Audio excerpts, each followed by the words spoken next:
Bon après-midi à tous. Aujourd'hui, on continue notre étude sur où habitez-vous, en Égypte, à Babylone ou à Jérusalem. Dans la vidéo numéro 1, j'ai posé la question où habitez-vous et nous avons vu que nous pouvons habiter en tant que croyants dans trois endroits différents, l'Égypte, Babylone ou Jérusalem.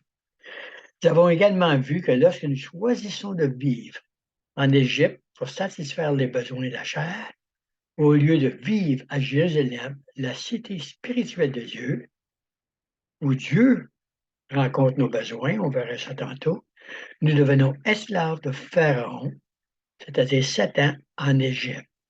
J'ai mentionné que Blaise Pascal, qui a vécu au 19e siècle, a dit, c'est tellement vrai, le cœur de l'homme est un vide à la forme de Dieu que seulement Dieu peut remplir. Et si Dieu ne le remplit pas, Satan va le remplir. Lorsque l'on vit dans la terre promise pour adorer Dieu, à Jérusalem, ce qui veut dire être complet et en paix. Jérusalem veut dire où on se trouve complet et en paix dans la terre promise en Jérusalem, dans la ville de Jérusalem que Dieu construit en nous. Nous pouvons recevoir toutes les bénédictions de Dieu qui sont pour nous en Christ. Nous avons vu en Corinthiens chapitre 2, verset 1-20, car toutes les promesses de Dieu en lui sont oui et en lui l'Amen à la gloire de Dieu par nous et à travers nous est prononcé. Non, si vous n'avez pas écouté la première vidéo, je vous encourage fortement de l'écouter. Vous trouverez le lien du vidéo numéro 1 dans les commentaires au bas de cette vidéo. Aujourd'hui, nous allons étudier ensemble qui peut sortir de l'Égypte pour se diriger vers Jérusalem et y louer le Seigneur en esprit, en vérité. Qui peut sortir de l'Égypte? Dans le chapitre 12 de l'Exode, que je conseille à lire au complet, Dieu dit à son peuple qui est persécuté en Égypte de mettre le sang d'un agneau sur les deux poteaux et sur le linteau de la porte des maisons où on le mangera.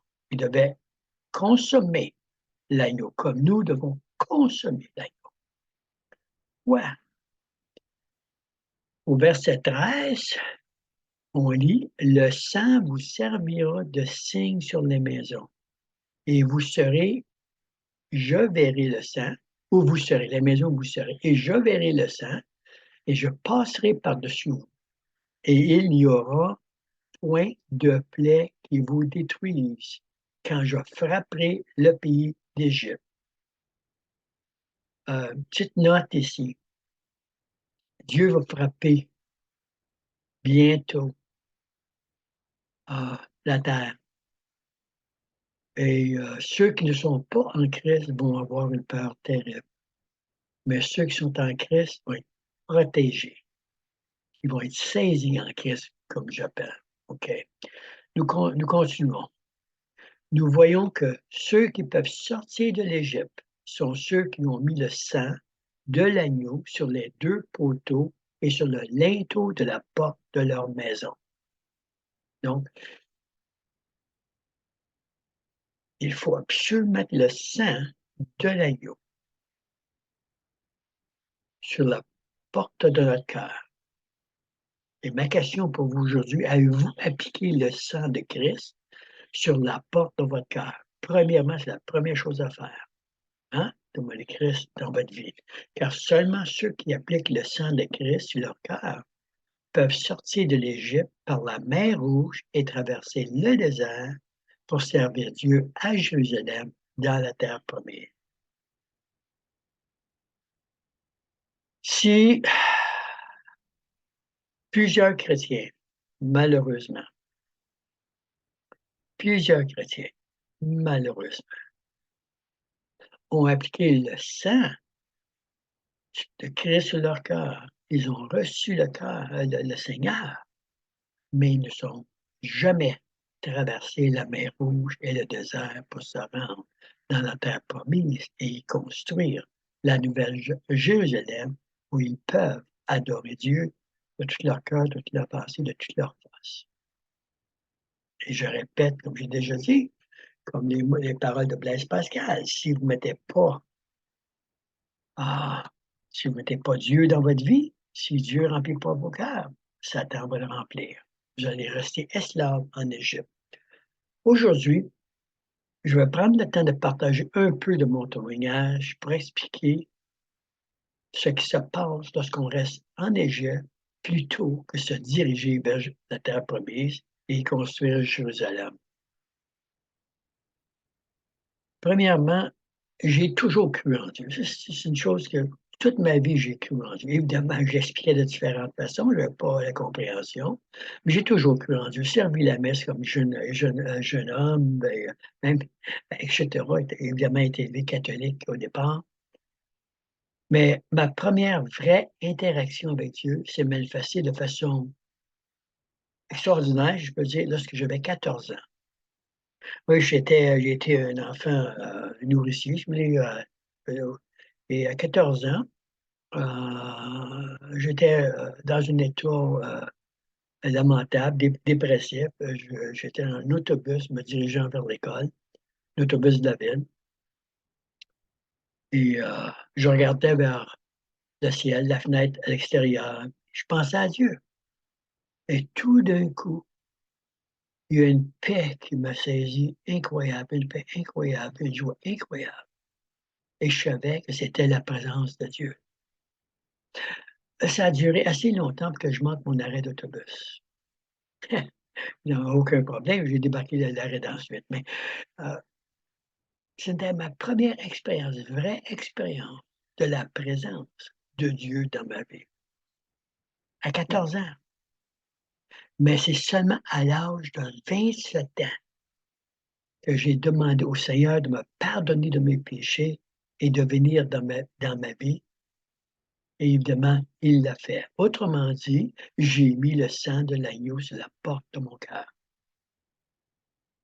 À 27 ans. Je raconte l'histoire, parce que j'ai toujours,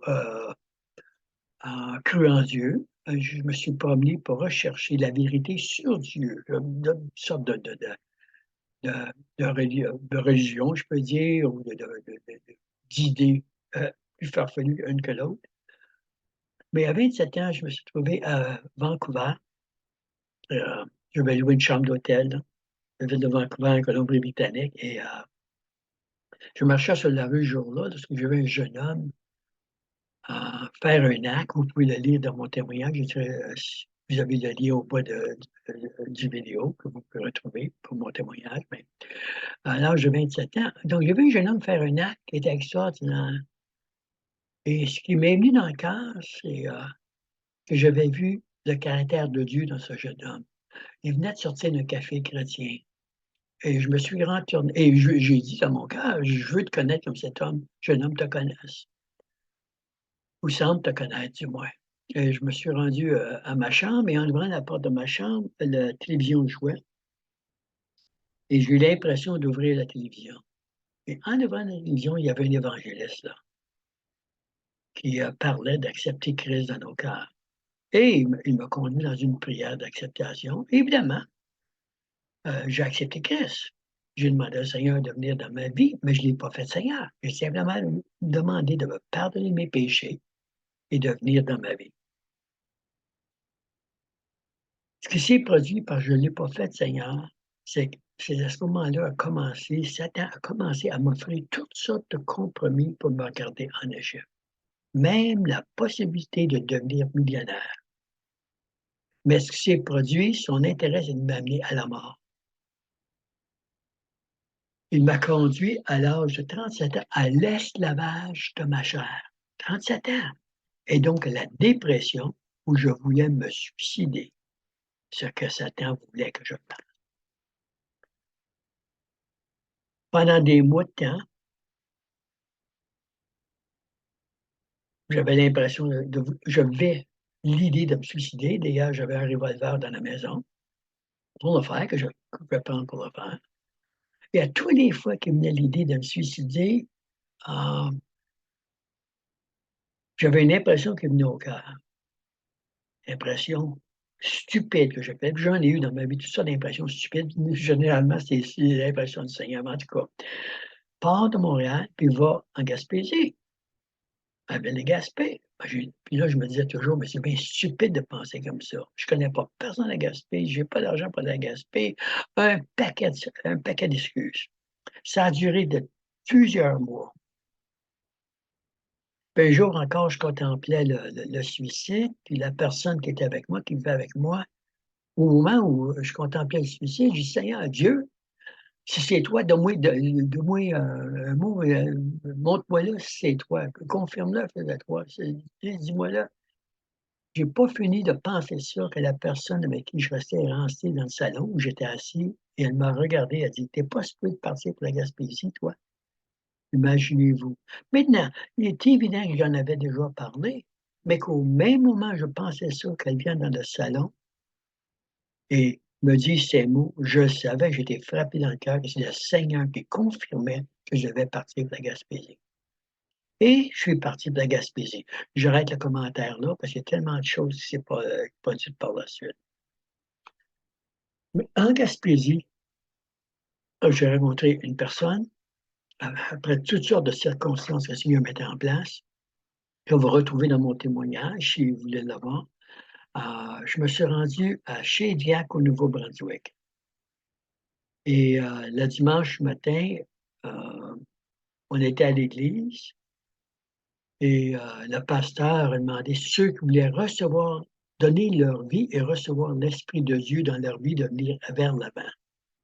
Et je peux vous dire, je me suis levé debout, j'étais en dépression, j'étais d'une condition où il n'y avait plus rien dans ma vie. Je voulais vraiment me suicider. J'avais rien à perdre. J'ai dit: «Seigneur, je veux te connaître, je veux te connaître, je veux l'avoir, je veux avoir le Saint-Esprit dans ma vie.» Je me suis pas rendu à l'avant. Je me suis pas rendu. Avant d'arriver, l'ami une personne que je connaissais, m'a dit: «Jacques, je t'ai élevé littéralement de lever, disons, environ 6 pouces et tombé sur le dos à terre. Maintenant, je peux vous dire que personne ne m'avait poussé. Je savais pas que ça pouvait se produire et quand je suis tombé à terre, c'est comme si personne m'a attrapé. C'est comme si j'étais tombé sur des coussins et j'ai senti la même paix et la même joie que j'avais vécu à l'âge de 14 ans. Et à partir de ce moment-là, j'ai j'ai consacré ma vie au Seigneur et ma vie a changé. Il y a un paquet de miracles que j'ai vus dans ma vie, le Seigneur me parle, m'a conduit et cetera. Encore là, je répète, je vais mettre heu, mon témoignage au complet, le lien du moins mon témoignage qui est sur Google Drive. Dans les commentaires au bas du vidéo, si vous voulez le lire. Je pense que ce serait peut-être pas parce que je veux que vous le lisiez, mais je pense que ça vous aidera à comprendre encore plus l'importance de faire du Seigneur roi de notre vie. Voyez-vous, le Seigneur ne m'avait pas abandonné, absolument pas de moi, abandonné. Même dans les moments les plus difficiles, même dans les moments où l'ennemi voulait que je me suicide, Dieu était là. Où l'amour de Dieu nous poursuit continuellement pour que nous sortions de l'Égypte, pour que l'on puisse vivre dans la terre promise et bâtir la nouvelle Jérusalem où nous devenons complets et en paix par l'Esprit de Christ en nous. Éphésiens 2:6 nous dit: «Et il nous a ressuscités ensemble et il nous fait asseoir ensemble dans les lieux célestes en Jésus-Christ, là est l'endroit où nous appartenons, dans les lieux célestes, dans la nouvelle Jérusalem, complet et en paix en Christ.» Pourquoi? Pourquoi Dieu fait ça pour nous? Pourquoi il nous sauve? Pourquoi pas tout simplement Dieu, on efface la terre, puis on efface tout, puis ça vient de s'éteindre? Pourquoi? Paul nous le dit en Éphésiens 1:3. Il dit ceci: «Béni soit Dieu, le Père de notre Seigneur Jésus-Christ, qui nous a bénis de toutes sortes de bénédictions spirituelles dans les lieux célestes en Christ.» Dieu nous bénit de toutes choses spirituelles, bénédictions dans les lieux célestes. Pourquoi? Pourquoi? encore et nous bénir. 2 Corinthiens 1:20 nous dit, on l'a vu dans la première vidéo, car pour ce qui concerne toutes les promesses de Dieu, c'est en lui que le oui. C'est pourquoi, encore, l'Amen par lui est prononcé par nous à la gloire de Dieu. Avez-vous compris? Toutes les bénédictions de Dieu sont en Christ, pour nous, pour la gloire de Dieu. Dieu veut se glorifier à travers nous. Dieu veut glorifier son nom à travers nous. C'est pour la raison que Pierre nous dit en Pierre 2:9, vous êtes une race élue, un sacerdoce royal, une nation sainte, un peuple acquis, afin que vous annonciez les vertus, ce qui veut dire les qualités, le caractère, la vraie nature de Dieu, autrement dit sa gloire, la gloire de celui qui vous a appelé des ténèbres à son admirable lumière. Voilà la raison de notre existence, remplir la terre entière, la création entière de la gloire de Dieu. Et la création entière nous attend. Paul nous dit en Romains 8, versets 19 à 21, aussi la création attend-elle avec un ardent désir la révélation des fils de Dieu. C'est nous ça.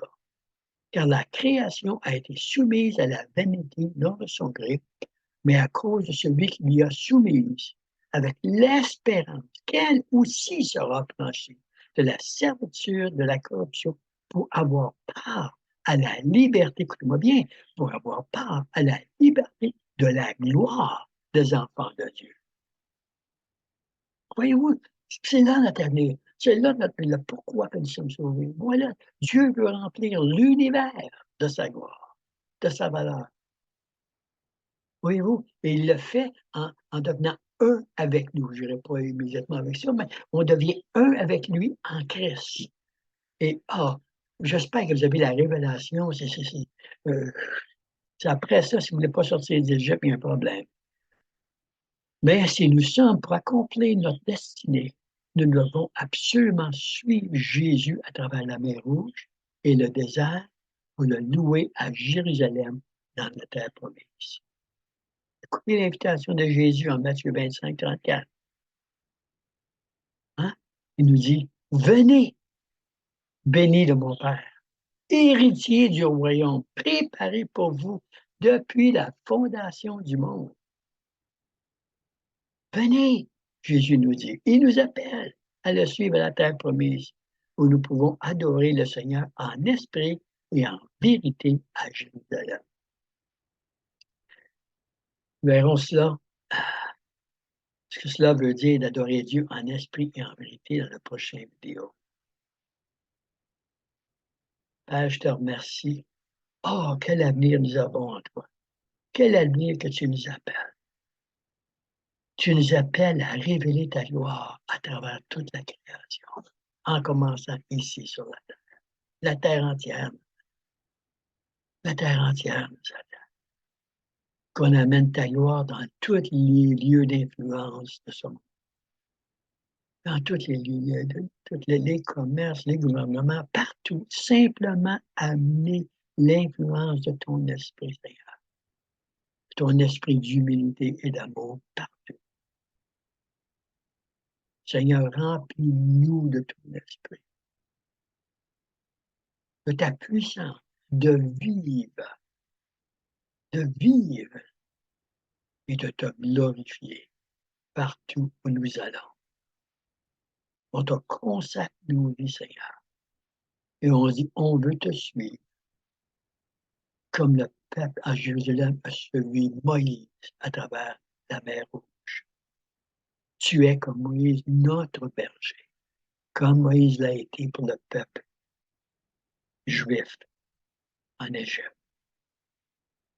Tu es notre berger et nous voulons te suivre à travers la mer Rouge.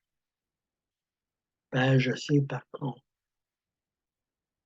que l'ennemi va utiliser de toutes sortes de tactiques, comme il a utilisé contre moi, pour nous empêcher de sortir d'Égypte.